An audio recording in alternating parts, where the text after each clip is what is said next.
la fin de cette marche funèbre, nous avons encore quelques mots à vous dire.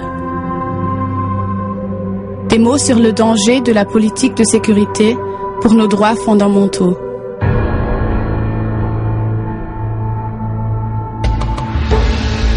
Les politiciens nous disent qu'on a besoin des lois comme la rétention de données, ACTA ou la technique de surveillance comme INDECT pour garantir notre sécurité. Mais l'histoire nous a appris que plus de pouvoir pour la police et les instances officielles ne signifie pas plus de sécurité pour le peuple. Il n'y a pas de preuve pour les effets de ces mesures sur la sécurité générale. Au contraire, les mesures excessives provoquent la résistance excessive, comme pendant le sommet économique mondial. L'humiliation des musulmans provoque des mesures de représailles. Les guerres contre la volonté de la population accroissent le terrorisme international. La garde des frontières européennes, Frontex et l'intervention sur la côte de Somalie ne servent que les intérêts économiques.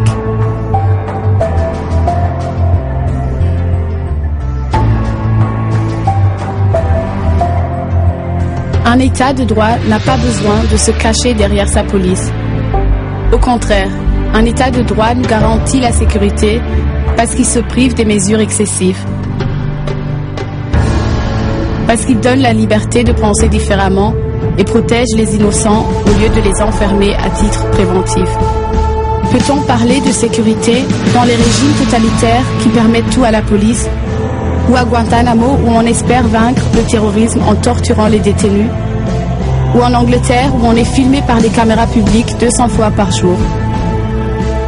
Est-on plus en sécurité dans ces pays où le droit a été remplacé par un État omnipotent et omniscient?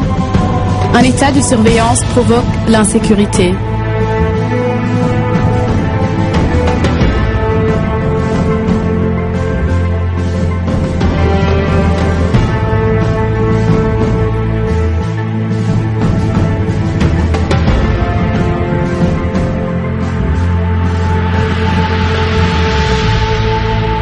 Les vraies mesures contre la criminalité sont complètement différentes.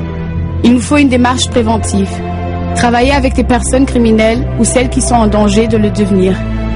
Mais surtout, arrêter la politique aux dépenses de la population mondiale et de notre futur.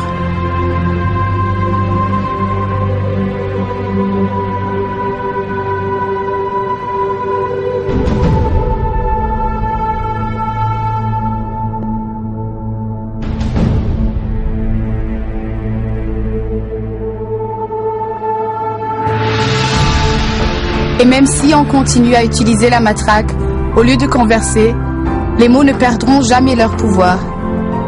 Nos gouvernements préfèrent investir dans la technique de surveillance, des passeports biométriques et la rétention des données. Ils nous angoissent pour justifier les nouvelles lois. Est-ce que c'est ça la politique de sécurité? C'est une politique hypocrite. Nous avons besoin d'une politique alternative. Il nous faut un programme et des suggestions concrètes pour stopper la surveillance totale. Il nous faut une vérification indépendante et systématique de nos lois. Il nous faut un gouvernement transparent. Une population ne devrait pas avoir peur de son gouvernement. Le gouvernement devrait avoir peur de sa population. On vous en prie, défendez la liberté pour laquelle nos parents et nos grands-parents se sont battus et que nos enfants vont manquer si nous ne devenons pas actifs. Nous ne pouvons pas nous permettre d'attendre jusqu'à ce qu'il soit trop tard. L'aujourd'hui est à nous.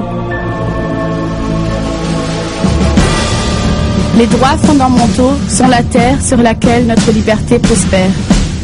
La politique de la dernière décennie a maltraité notre liberté et consumé nos valeurs. Nous savons que notre sphère privée n'est plus privée. Nous savons que le terrorisme ne peut pas détruire une vraie démocratie. Nous savons que les guerres imposées servent l'économie plus qu'elles ne servent la liberté. Mais pourquoi ne nous défendons pas? La vie est un risque, mais nous acceptons ce risque.